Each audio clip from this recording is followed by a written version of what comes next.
Wasting time. Wasting time.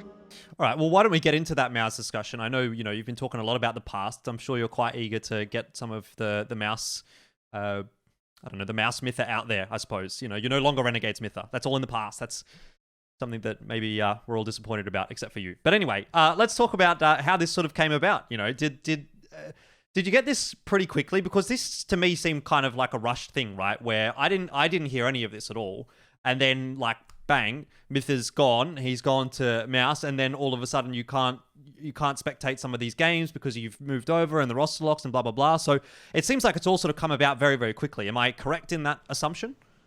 Nah, actually not. It had been going for some time, and when the coaching bug hit, and they knew that Regin was not going to be a part of Mouse, and that news were coming out, then I kind of had a feeling that offer might come sooner or later. I always had a great eye for Kerrigan, and also wanted to add him back in North when it became obvious that we needed a leader within that team in the last half of 2019. So I actually knew that would probably happen at some point, but I haven't, obviously I haven't talked to anyone about it other than the people that I had to. So it has been a long way coming actually, and the team knew that it would also happen at one point. So I've been transparent with them like that, and yeah, so yeah, it's not anything new, but it's been secret for a while.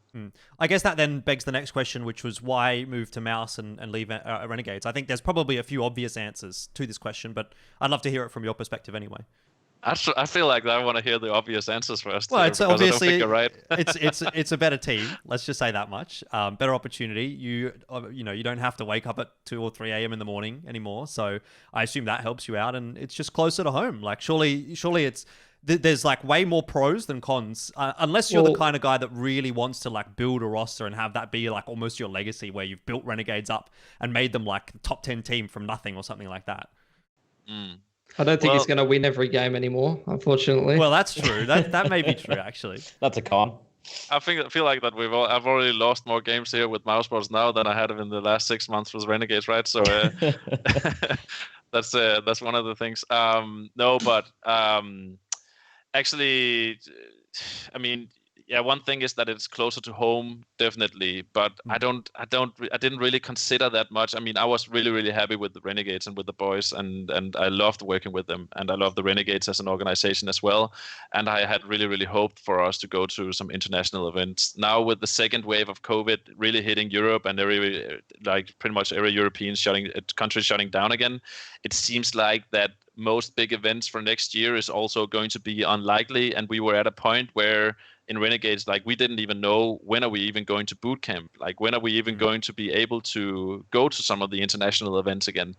And if I feel like that if it wasn't for that, if Renegades could actually go to some of the international events, and we knew that was coming like in January or February, then I would probably have stayed. Because I really, really loved working with. I really want to see the potential that Renegades is having and what damage that we could have done on an international stage. But with the pandemic hitting over the world, I just couldn't say no to joining a top tier team who was playing against the best teams in the world and in the biggest tournaments in the world. So yeah, I mean, it wasn't so much about the level of the teams, how different that ever might be, but it was more like that because of the pandemic, really. I mean, the time zones and being closer to home doesn't really matter that much to me. If I had to move to Australia to be closer to the team, that I would have done that. If I have to move to Hamburg to live closer to the Mousesports head office, then I'll also do that. I mean, the 2 a.m. Official games and stuff like that is just a necessary sacrifice, I believe, of being a professional. Wasting time.